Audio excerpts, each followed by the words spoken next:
फिक्र में अब देश की और भी खबरें हैं जो हम आपको दिखाएंगे, लेकिन उससे पहले खबरों की लोकेशन को थोड़ा सा चेंज करते हैं और आपको अमेरिका लेकर चलते हैं। अमेरिकी राष्ट्रपति डोनाल्ड ट्रंप के एक फैसले की चर्चा पूरी दुनिया में हो रही है। एक और फैसले की चर्चा, टू बी वेरी ऑनेस्ट। इसकी वजह यह है कि ट्रंप ने अमेरिकी शिक्षा विभाग को बंद कर दिया है। सुन के आप हैरान हो गए, मैं फिर से रिपीट करता हूं। ट्रंप ने अमेरिकी शिक्षा विभाग को बंद कर दिया है। हम पढ़ने के लिए अमेरिका जाते हैं, भारत में कई बच्चे अमेरिका जाते हैं, वहां की एजुकेशन बहुत ऊपर है। सुनिए इस खबर को।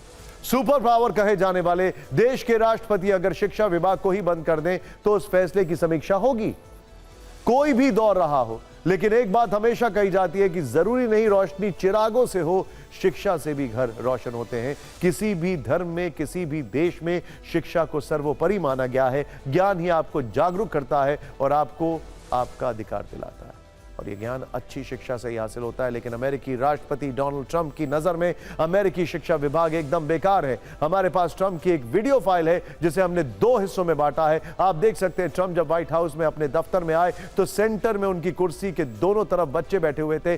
पहले ट्रंप ने उनसे पूछा कि क्या मुझे ये करना चाहिए, बच्चे हां में सिर हिलाते हैं, और फिर ट्रंप शिक्षा विभाग को बंद करने वाले एग्जीक्यूटिव ऑर्डर पर साइन कर देते हैं। अमेरिकी इतिहास में इससे पहले कभी किसी राष्ट्रपति ने आधिकारिक तौर पर शिक्षा विभाग बंद नहीं किया।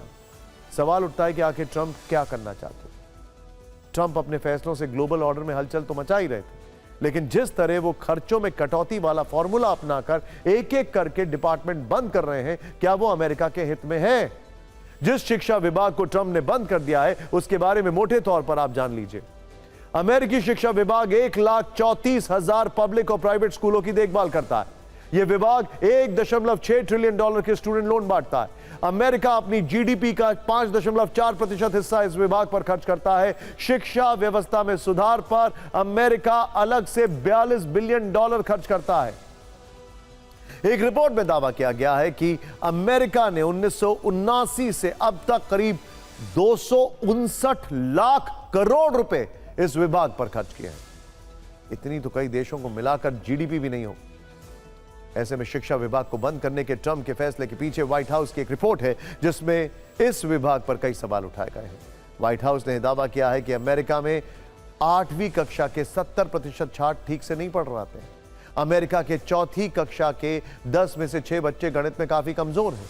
अमेरिका में 4थी कक्षा के 40% बच्चे बेसिक रीडिंग भी नहीं कर पाते हैं, यानी वो पढ़ नहीं पाते हैं। अमेरिका में 8वीं कक्षा के करीब 3/4 बच्चे भी मैथ्स में काफी कमजोर हैं। यानी अरबों डॉलर खर्च करने के बाद भी अमेरिका में शिक्षा के स्तर पर सवाल उठ रहे हैं। ट्रंप ने आरोप लगाया है कि अमेरिकी स्कूल बच्चों को कट्टर और अमेरिकी विरोधी बना रहे हैं। ट्रंप का दावा है कि इस विभाग को बंद करने से उच्च शिक्षा में सुधार होगा। वहीं व्हाइट हाउस की रिपोर्ट में भी कहा गया है कि शिक्षा विभाग इस वक्त एक बैंक की तरह काम कर रहा है जो लाखों डॉलर्स के लोन दे रहा है। अमेरिका के सबसे बड़े बैंक में 2 लाख से ज्यादा कर्मचारी काम करते हैं, जबकि शिक्षा विभाग में 1500 कर्मचारी ही मलाई खा रहे हैं।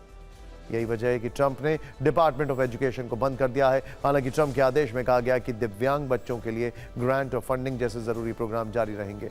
ये प्रोग्राम दूसरी एजेंसियों को सौंपे जाएंगे। आप भी देखिए कि आखिर ट्रंप ने अमेरिका में शिक्षा व्यवस्था को कैसे हिलाकर रख दिया। क्या डोनाल्ड ट्रंप को यह बात पता है कि अमेरिका में प्राइमरी स्कूल्स की हालत क्यों खराब है? एजुकेशन डिपार्टमेंट की वजह से नहीं। प्रॉब्लम यह है कि वहां पर प्राइमरी स्कूल की एजुकेशन एब्सोल्युटली फ्री है, बच्चों के पास अधिकार हैं, लेकिन टीचर्स के पास बच्चों को डिसिप्लिन करने का कोई अधिकार नहीं है। और वहां पर हायर एजुकेशन जो है वो एक्सपेंसिव हो जाती है। इसीलिए ज्यादातर प्राइमरी स्कूल के बच्चे ड्रॉप आउट है, क्योंकि वो अपनी एजुकेशन को सीरियस ही नहीं लेते। टीचर्स के पास कोई राइट्स ही नहीं है वहां पर। प्रॉब्लम ये है। लेकिन अमेरिका में एक्सपर्ट्स का मानना है कि ट्रंप के आदेश के बाद भी शिक्षा विभाग को बंद करना मुश्किल है। इसे बंद करने के लिए अमेरिकी सेनेट में 60 वोटों की जरूरत होगी। लेकिन यहां ट्रंप की रिपब्लिकन पार्टी के पास सिर्फ 53 सीटें हैं। ट्रंप को 7 डेमोक्रेटिक सांसदों का वोट चाहिए, जो कि राजनीतिक तौर पर मुश्किल, असंभव लगता है।